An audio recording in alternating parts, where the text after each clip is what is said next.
নমস্কার বন্ধুরা, আজকে যে বিষয়বস্তু নিয়ে আলোচনা করব সেটা হচ্ছে একটা কমলা লেবু গাছ রিপটিং করা। এর রুট আমি কাটবো না, রুট না কাটলে কি দিয়ে বসাতে হয় সেটা আমি আজকের ভিডিওতে দেখাচ্ছি। সবার প্রথমে বলি, সয়েল মিক্সচারের মধ্যে আমি কিন্তু একটা চাপান সার দেবো, যেটা আমি আগেও ভিডিওতে দেখিয়েছি কী করে এই ড্রাই ফ্রুটটা আমি কী দিয়ে তৈরি করি বর্ষার সার হিসাবে। ডেসক্রিপশানের লিঙ্কও আমি দিয়ে দেবো। এটা আজকে শিকড় যেহেতু কাটবো না, তার প্রসেসটা দেখাচ্ছি। শিকড় কাটার প্রসেস আলাদা। এখানে নিয়েছি আমি 20% পুরনো গোবর সার, আর হচ্ছে 80% মাটি, তার মধ্যে একটুখানি আমার মাদার মাটি মিশানো আছে। আর হচ্ছে একটা টব, এই টবটা আমি ধুয়ে নিয়েছি। কি করে ধুচ্ছি সেটাও আমি দেখাচ্ছি। এই দেখুন কিভাবে আমি স্কচ ব্রাইট দিয়ে, যেহেতু পুরনো টব কিন্তু অবশ্যই আপনারা কিন্তু এইভাবে জল দিয়ে ধুয়ে নেবেন ভালো করে ডলে ডলে। তাহলে কি হবে, এর মধ্যে যে ভাইরাস, ব্যাকটেরিয়া, ফাঙ্গাস থাকছে সেগুলো কিন্তু পরিষ্কার হয়ে যাবে। প্রথমে ডলে ডলে স্কচ ব্রাইট দিয়ে ধুয়ে নেবেন, তারপরে কিন্তু আপনারা কাজ করবেন। না হলে পরবর্তীকালে কি হয়, এই নোংরা টবের মধ্যে বিভিন্ন জীবাণু, ইনসেক্ট, ছত্রাক, ব্যাকটেরিয়া, এগুলো থেকে পরবর্তীকালে কিন্তু ক্যাঙ্কার রোগ হয়। তো দেখেছেন একটা ভালো স্কচ ব্রাইট ডলতে কীরকম হয়ে গেছে। তো এই অবস্থায় আমি 1 ঘন্টা রোদ খাইয়ে নেবো। পুরো পরিষ্কার করলাম টবটা, যেহেতু আগে এর মধ্যে গাছ ছিল। আর নতুন টব হলে আলাদা ব্যাপার। আর আমি খোলাম কুচি দিয়ে আমি ড্রেনেজ ব্যবস্থা তৈরি করে নিচ্ছি। বারবার আমি আগেই বলেছি যে আজকের ভিডিও কিন্তু রুট কাটার না। রুট না কাটলে আপনারা মাদার মাটি দিতে পারবেন।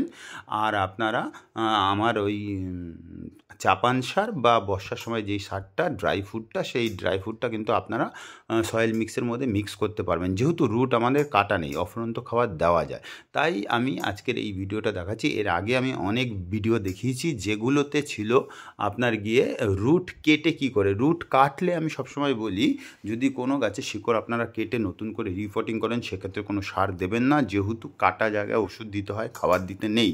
তাহলে একটা রুট কাটলে 4টে রুট বেরায়, একটা ডাল কাটলে যেমন 4টে ডাল বেরায়, সেরকম। তো যেহেতু আজকে রুট আমি কাটবো না, আমি এইগুলো একসাথে মিশিয়ে নিচ্ছি। তার মধ্যে আমি কি করছি, আমি 1 মুঠো আমার ওই সয়েল মিক্সটা দিয়ে দিচ্ছি। 1 মুঠো তো হবে না, আমি 1.5 মুঠোর মতো দিলাম। তো আপনারা কিন্তু এই ড্রাই ফ্রুটটা 2 মুঠো দিয়ে নেবেন। এটা হচ্ছে আমাদের 12 ইঞ্চি টবের জন্য। 12 না, অ্যাকচুয়ালি এটা যেহেতু 12 ইঞ্চি প্যারালাল টবে রয়েছে, প্যারালাল টবের জায়গা একটু কম থাকে। আর এটা তার থেকে এক সাইজ বড়, এটা 14 ইঞ্চি গ্লাস টব। 14 ইঞ্চি প্যারালাল টব হয় না, চট করে পাওয়া যায় না। তার যদি কেউ করেন তাহলে সেটা কি করতে হবে, সেটা কিন্তু আপনাকে করতে হবে, অর্ডার দিয়ে বানাতে হবে। তাই 14 ইঞ্চি গ্লাস টবেই করেছি। প্রথমে ভালো করে ধুয়ে নিলাম টবটাকে, ভাইরাস মুক্ত করে নিলাম। এইবার আমি এগুলো মিক্স করে নিচ্ছি। যেহেতু আমাদের একদম নতুন মাটি, 2 দিনের রোদে শুকানো, সেই মাটির মধ্যে কিন্তু কিছু কিছু আপনাদের ওই ঘাসের শেকড়গুলো থাকে, সেই শেকড়গুলো তুলে ফেলবেন, নইলে পরবর্তীকালে সেখান থেকে আবার ঘাসের জান প্রচুর, ঘাস দুব্বর গাছ জান প্রচুর, সেগুলো থেকে আবার নতুন করে হয়ে যায়। তো আজকের এই ভিডিওটা হচ্ছে যাদের একটা গাছ পুরনো হয়ে গেছে অথচ রুট কাটতে চাইছেন না, তারা এই ভিডিওটা এইভাবে কিন্তু করবেন। আমি আজকে এই যে কমলা লেবু গাছটা, এই গাছটার রুট কিন্তু আমি কাটবো না। নতুন যেই রুটটা বেরোবে ওই টব থেকে, ওই রুট সমেত আমি বসিয়ে দেবো। সেই নিয়েই কিন্তু আজকের ভিডিও। তো আমি আগেও বলেছি, এখনও বলছি, রুট কাটলে কোনো সার দেওয়া যায় না। প্লেন গোবর সার বা ভার্মি কম্পোস্ট আর মাটি দিয়ে বসাতে হয়, আর ফাঙ্গিসাইডে জল দিতে হয়। নতুন রুট ছাড়লে কিছুদিন বাদে ওপর থেকে চাপান সার হিসাবে বা লিকুইড সার হিসাবে আপনারা বিভিন্ন সার দিতে পারেন। আর যেহেতু আজকে রুট কাটা হচ্ছে না, তার জন্য আমরা কিন্তু অফুরন্ত খাবার দিয়ে বসাবো। মাদার মাটি, নর্মাল মাটি মিক্স করে 70% আর 30% গোবর সার বা ভার্মি কম্পোস্ট নিলাম। নেওয়ার পরে আমরা কি করছি, আমরা এর মধ্যে আবার আমাদের চাপান সার বা ড্রাই ফ্রুটটা 2 মুঠো দিয়ে দিলাম। এরপরে এই টবটার মধ্যে আমরা গাছটা বসাবো। বসানোর পরে আমরা কি করব, ফাঙ্গিসাইডের জল দেবো। পুরো টব ভর্তি করে ফাঙ্গিসাইডের জল দেবো। আর রুট কাটলে ওই দিকে আমার বলা ছিল যে রুট কাটলে কিন্তু গাছটা ছাওয়াতে রাখতে হবে 15 দিনের মতো, গাছের ছাওয়াতে।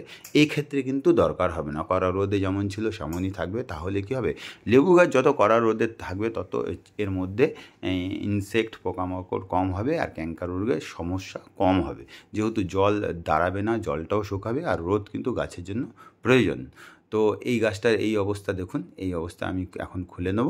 খোলার পরে এই দেখুন এই অবস্থা হয়েছে। খোলার পরে আমি উপর থেকে কিছু আগাছাগুলো ছেটে নিয়েছি, আর ড্রেনেজ ব্যবস্থা আগেও করা ছিল সিন্ডার দিয়ে, সেইগুলো কিন্তু আমি এবার খুলে নেব। খুলে একটু তলাটা ঝেড়ে নেব।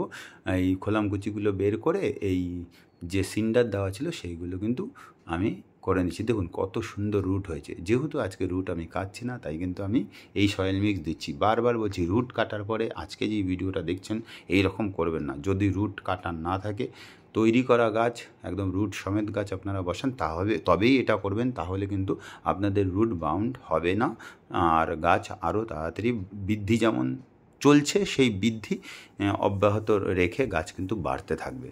তো এই অবস্থায় দিলাম, দেওয়ার পরে এই যে আমি বসিয়ে দিচ্ছি। দেখুন এবার হচ্ছে বসানোর সময় একটা জিনিস আপনাদের মাথায় রাখতে হবে, গাছটা যাতে সোজা থাকে। কীরকম সোজা থাকে? গাছের গ্রোথ, গাছের যে মেন শাখাটা আছে সেটা বেঁকাতারা হতে পারে, কোনো অসুবিধা। গাছ যাতে সোজা থাকে, মানে গাছের যে ওপরের শেপটা, যে ঝাঁকড়া ব্যাপারটা আছে সেটা যাতে বেঁকে তেড়ে না থাকে, ওপর দিকটা সোজা থাকলেই হবে। তো আমাদের এইভাবে বসানো সেট করা হয়ে গেল। এবার আমি এই মাটিগুলো আস্তে আস্তে দিয়ে দিচ্ছি। এবার এই মাটিটা কিন্তু আমি রিসেন্ট মাঠ থেকে তুলে আনা মাটি, ঠিক আছে, আর বেলে দোআঁশ মাটি। তো আমার কিছু শুভচিন্তক আছে, তারাই আমাকে 1 বস্তা মাটি দিয়েছে তুলে, আমি গাড়ি করে নিয়ে এসেছি। আর এটার মধ্যে কলি চুন, পান খাওয়ার চুন। বারবার অনেকে প্রশ্ন করেন যে কোন কলি চুন মানে কি? কলি চুন যে পান বা খৈনি খায় যে ওই চুনটা ডাস্ট করে, মানে লিকুইড করে না, ডাস্ট করে 1 মুঠো চুন দিয়ে আমি মাটিটা গুঁড়ো করে আমি 2-3 দিন রোদে শুকিয়ে নিচ্ছি। ওর মধ্যে আমি আমাদের মাদার মাটি, এখনও যারা ভিডিওটা দেখেননি মাদার মাটির, অবশ্যই দেখে নেবেন। কিছুটা মাদার মাটি দেওয়া আছে, আর প্লেন গোবর সার আমি দিয়েছি, ভার্মি কম্পোস্ট দিইনি। এই গাছটার জন্য আমি গোবর সার ব্যবহার করলাম। এই অবস্থায় আমি একটু ঝাঁকিয়ে সঠিক মানে করে নিলাম। এবার আমি যেই জায়গায় গাছটা ছিল রোদে, সেম জায়গায় রেখে দেবো, আর ফাঙ্গিসাইডের জল দেবো। ভালো থাকবেন, সুস্থ থাকবেন, দেখতে